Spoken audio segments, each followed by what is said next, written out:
Well, we did it. We made it to Mexico. Yay! Yay! This time on Selling Tashi. We check into the country in Ensenada and experience our first taste of Mexico.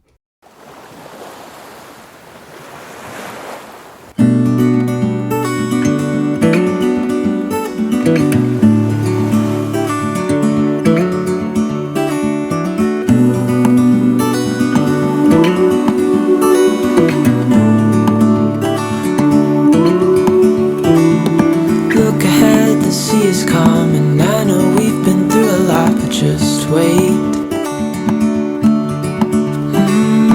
Wait for better days to come and carry us like wind in our sails. Hold on tight, I can smell shores right. Getting into Marina, Baja Naval was a bit tricky. We're not going to make it in there. All of the slips were angled and shared, and the fairway was very narrow. But after a little finagling, we made it in. How are we doing?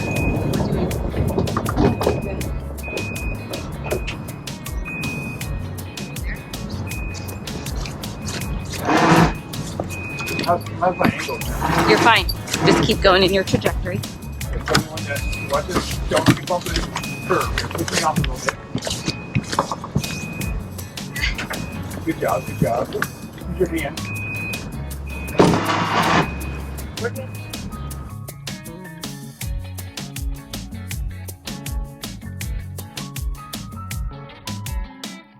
And the slips in here are really, really tight. It was hairy coming in Crazy. here, but It was we a didn't little touch scary. anything. No, we did good. Leisha saved us. So I'm a good line handler. and she pushed us away from, I think it was the concrete block there. The concrete block and the other boat that was like 2 inches from us. So we're Yeah. good. We made it. And Yeah, we're safe. Ensenada is a busy port with cruise ships and large cargo ships coming and going all day. And lots of cruisers like us checking into the country. All of the marinas in Ensenada offer an immigration check-in fast track. The harbor master walked us to the port captain down a very busy street. there's a good possibility we may be victims of hit and run here on this road because there's no lights for walking. There's no crosswalks. It's pretty crazy. Ensenada has it dialed in. All of the check-in services are in one location, and so is a bank. We were done in about an hour and free to roam about the town.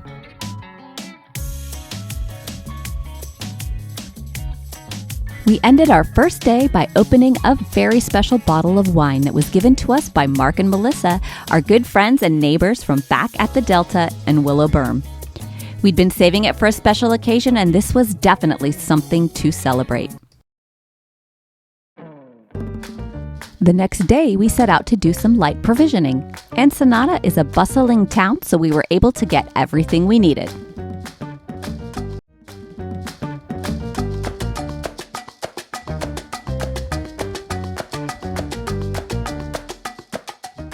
On the walk back, we passed vendors and tour buses, and even a few familiar places.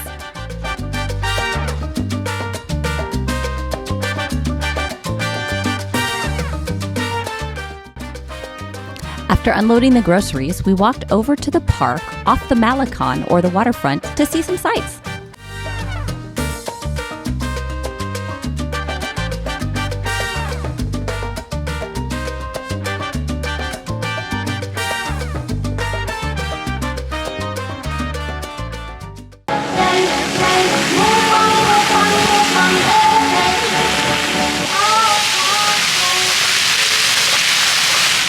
Ensenada is very touristy and crowded, and it really isn't our cup of tea, but it did have its charms.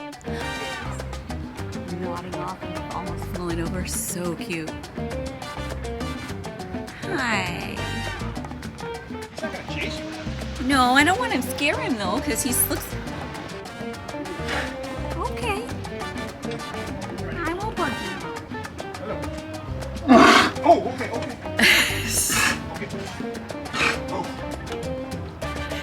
He's telling you no.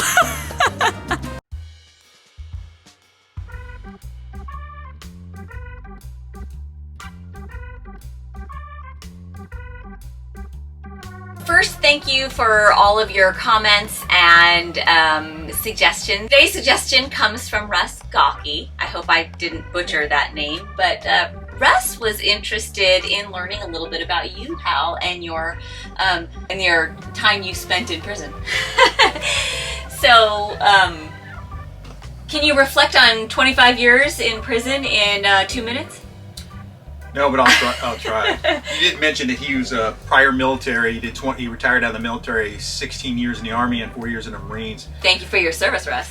By asking me this question about my reflections on the prison system that I worked in, it tells me that maybe you're thinking about going in that direction. And that's a good direction for you because there's a lot of retired military and former military in the Department of Corrections. It's a natural transition.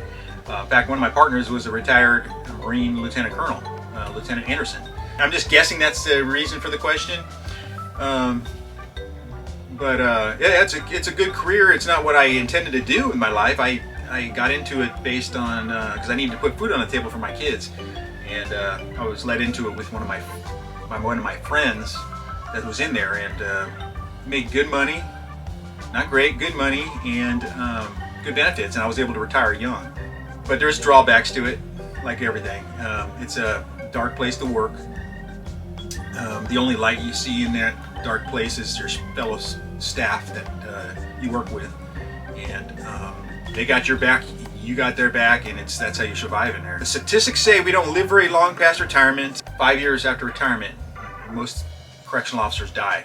But he's outlived that statistic by several years. He's been retired for about 9 years now, so he has outlived that through healthy living and having an amazing wife who makes life completely stress-free.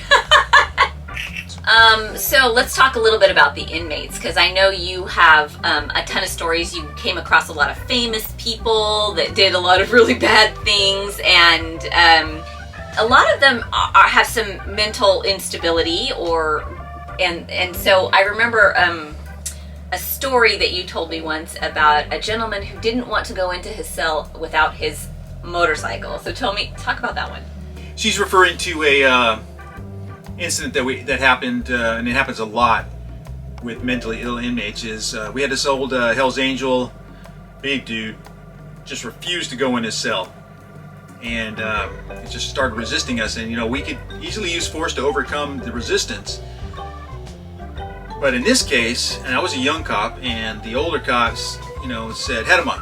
No, he wouldn't go in his cell without his motorcycle. He was just tripping. And the older cop said, "Head him up, get his bike." I'm like, thinking to myself, what? Just get his bike. So I pretended like his bike was behind him, and I grabbed the handlebars, and I put up the kickstand, and I rolled it by him, and I worked the handlebars through the door of the cell and put it over by his bed, put the kickstand down, and say, "All right, your bike's in." And he didn't resist us anymore, and he went right into his cell. But there's so many stories like that. Instead of fighting these mentally ill inmates, you can just use your mind, man. Just try to get into their minds and go home safe to your family. What would be your advice to someone who's interested? Good pay, good benefits. Would I recommend it? I don't know. I don't know. But if you go in there, just be respectful and you get respect.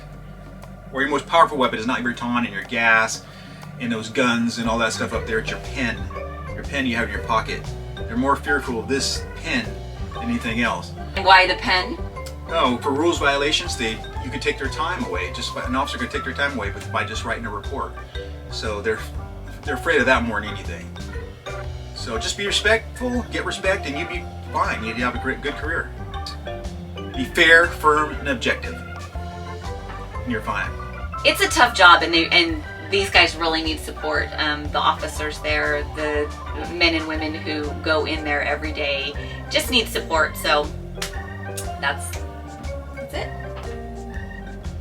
I Yeah, it's hard to reflect on 25 years. There's so much into just a couple minutes. So, thank you, Russ. That was a great suggestion. And if you want to know more, just connect with Hal. He'd be happy to chat with you offline about anything and help answer any questions or tell some stories.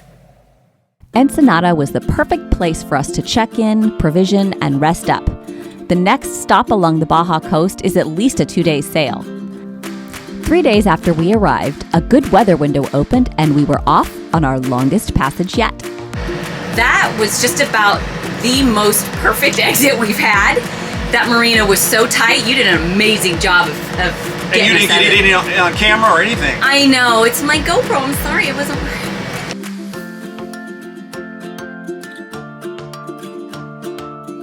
So we're out. We made it out of the marina.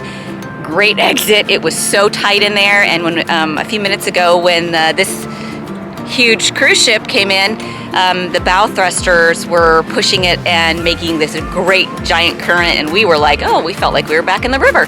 But they stopped. They got themselves settled, and it calmed down. And there's no wind, no current, no tide. We're doing great. So had a pretty perfect exit thanks to my amazing husband, and I'm pretty sure it was me talking him through it that made it all work out. But anyway, we'll say goodbye to Ensenada. We had an interesting first stop in Mexico, but looking forward to heading to Turtle Bay and see what that's all about. This is a 2-day passage, our longest one to date, 280 nautical miles. So we'll see how we make it. We survive 2 days at sea, so we'll see.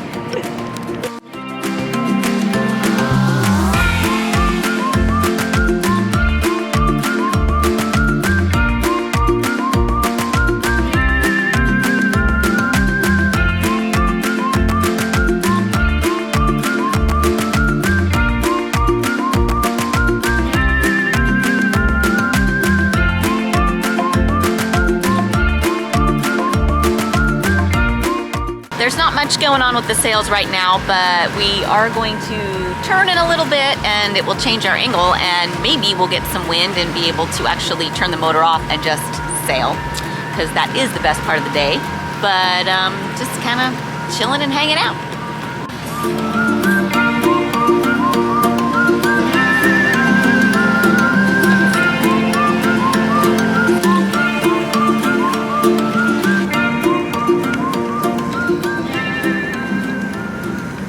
What was your favorite part of Ensenada?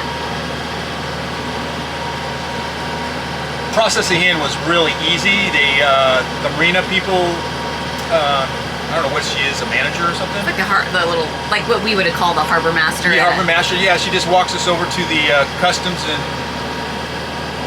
immigration, and matter of an hour, we were all processed in for Mexico. That was the best part. It was fine. I didn't like the marina because every time a cruise ship comes in, oh my gosh, they make so huge wake, and it just slams us in the marina, and they come in like 2 or 3 times a day. So that wasn't good. And it's really, there's something really dirty in the air, so it gets all black stuff gets all over the boat. I don't know what it is. Probably from the boatyard, but other than that, it was okay. They treated us okay. There was a murder of an American the night we came in, about 100 yards from us. Yeah. We woke up and we were like, oh look, there's some kind of festival going on. Look at all the federales out there.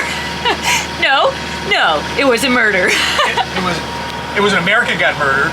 We asked the federales what happened. They couldn't talk about it.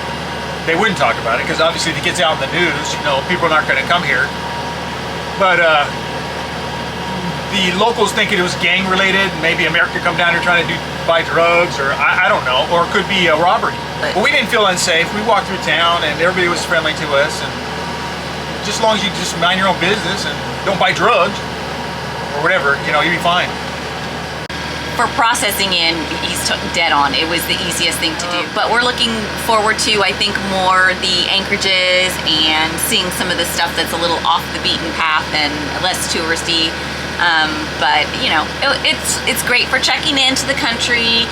It's great for I guess they do some really good work there at the boat yards and stuff like that. But yeah, getting a nap before you head on the next leg, because there's not really a whole lot up and down the Baja Coast. Not a lot of places that you can stop and be really comfortable. So it's like a 2-day passage here, 4-day passage there, 2 days, 4 days. So, if you have been traveling a long way down the California coast and you want a place to stop and rest your head for a little bit, that's it. Ensenada's a great place. But.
Whales breaching. Probably a couple hundred yards off the boat here. There he is. Let's see if I can get him coming up. There he is. We've got two of them together as a tail. So, what's our status? Just enjoying a cup of coffee. Well, we're going about 5.2 knots speed over ground. We have no wind right now, but the ocean is flat, so it's really comfortable. We have 258 nautical miles to go until we get to Turtle Bay, which is also called Bahia Tortugas, something like that. We'll have to work on our Spanish. It's going to take us probably 2 days to get there. It's starting to get warmer as we're going. I can feel it. Just really mellow. I just wish we could get some wind. I think we're gonna get some wind probably in a couple hours, and then we can turn the engines off. And all is good. It's very interesting. We have no wind, no waves, so we decided to put up our little Starlink up to see, and we're about 50 miles offshore, and we wanted to try to see if it worked. Well, it did. I got complete Wi-Fi. We can watch videos, movies, anything out here. And as you can see, there is no land anywhere. We got full Wi-Fi out here. Moving. We can watch movies. We could stream YouTube video, whatever we want to do. It's amazing, and I thought I would share that with other sailors out there. Obviously, when we're sailing, I got to pull it down. Some people mount it permanently on their boat somehow. I haven't figured that out yet, but I just want to share this. It works really well. So, light up. The sun is right in my eyes. Oh, that was good. Thank you, baby. Day turned into evening, and evening turned into night. In the early morning hours, we got our wind and sailed into a beautiful sunrise the next day. Join us next time as we decide to power through 3 more days at sea, skipping Bahia Tortugas and making a splash in Bahia Magdalena. When we wake, hear the birds and see the sun. Side by side our fears are done.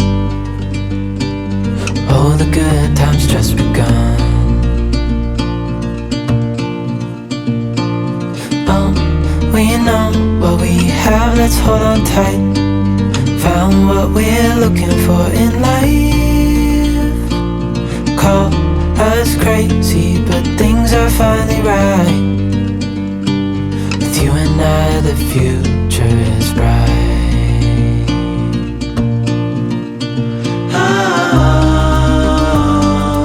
You and I, we got it.